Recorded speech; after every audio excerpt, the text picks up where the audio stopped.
खबर हरिद्वार से है, जहां गुरुकुल कांगड़ी विश्वविद्यालय के सभागार में जनसामान्य मंच के तत्वाधान में एक महत्वपूर्ण संवाद कार्यक्रम का आयोजन किया गया, जिसमें देश की वर्तमान दशा और दिशा का गहन मंथन हुआ। वहीं कार्यक्रम की अध्यक्षता शांभवी पीठाधीश्वर स्वामी आनंद स्वरूप महाराज ने की। उन्होंने अपने उद्बोधन में कहा कि भारत का भविष्य उसके इतिहास की सच्चाई पर निर्भर करता है, परंतु दुर्भाग्यवश आज देश में इतिहास को तोड़ मरोड़ कर प्रस्तुत किया जा रहा है। उन्होंने एक ऐतिहासिक तथ्य पर प्रकाश डालते हुए कहा कि भारतीय संविधान के वास्तविक निर्माता डॉक्टर बी.एन. राव थे, लेकिन जनमानस को ये बताकर गुमराह किया गया कि संविधान निर्माता डॉक्टर भीमराव अम्बेडकर हैं। उन्होंने इस ऐतिहासिक भ्रांति को दूर करने के लिए जन जागरण अभियान चलाने की घोषणा की और कहा कि यह आवाज सड़क से लेकर संसद तक उठाई जाएगी, जिससे देश का हर नागरिक इस सत्य से अवगत हो सके।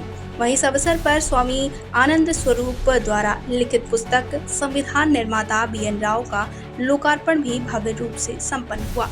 साथ ही मंच के राष्ट्रीय अध्यक्ष और पूर्व डीआईजी पंडित जुगल किशोर तिवारी ने कहा कि भारत में वोट बैंक की राजनीति ने आम आदमी को उसके मूल अधिकारों से वंचित कर दिया है।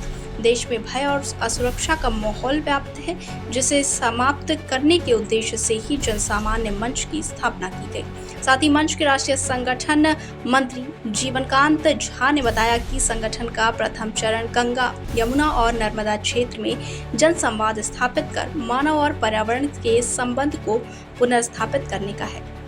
इस अभियान के अंतर्गत पारंपरिक जल स्रोतों जैसे कि कुएं, बावड़ी, तालाब, पोखर, ये सभी का पुनर्जीवन और साथ ही गंगा, यमुना और नर्मदा नदियों को निर्मल और अविरल जल बनाने का विशेष प्रयास किया जा रहा है। साथ ही कार्यक्रम में प्रयागराज हाईकोर्ट के वरिष्ठ अधिवक्ता और मंच के सचिव राजेंद्र पांडे ने आरक्षण नीति की समीक्षा की मांग करते हुए कहा कि इसका लाभ बहुत सीमित वर्ग को मिला है, जबकि बहुसंख्यक वर्ग अभी भी उपेक्षित है। उन्होंने देश को आरक्षण से मुक्त कराने का संकल्प दोहराया। वहीं उत्तराखंड संस्कृत अकादमी के पूर्व उपाध्यक्ष प्रोफेसर प्रेमचंद शास्त्री ने कहा कि भारत को आतंकवाद से अधिक खतरा वामपंथी विचारधारा से है, जो देश की सांस्कृतिक और सामाजिक जड़ों को कमजोर कर रही है। वहीं कार्यक्रम के दौरान परशुराम अखाड़ा अध्यक्ष पंडित अधीर कौशिक द्वारा अतिथियों के रुद्राक्ष की माला और अंग वस्त्र भेंट कर सम्मानित किया गया। कार्यक्रम का संचालक डॉक्टर जितेंद्र सिंह ने किया। वहीं इस गरिमामयी आयोजन में गंगा सभा अध्यक्ष पंडित नितिन गौतम, पार्षद आकर्षिका शर्मा, योगी रजनीश, मनोज गौतम, वरिष्ठ पत्रकार, सामाजिक कार्यकर्ता, अधिवक्ता, शिक्षक, छात्र और हजारों की संख्या में गणमान्य नागरिक उपस्थित रहे।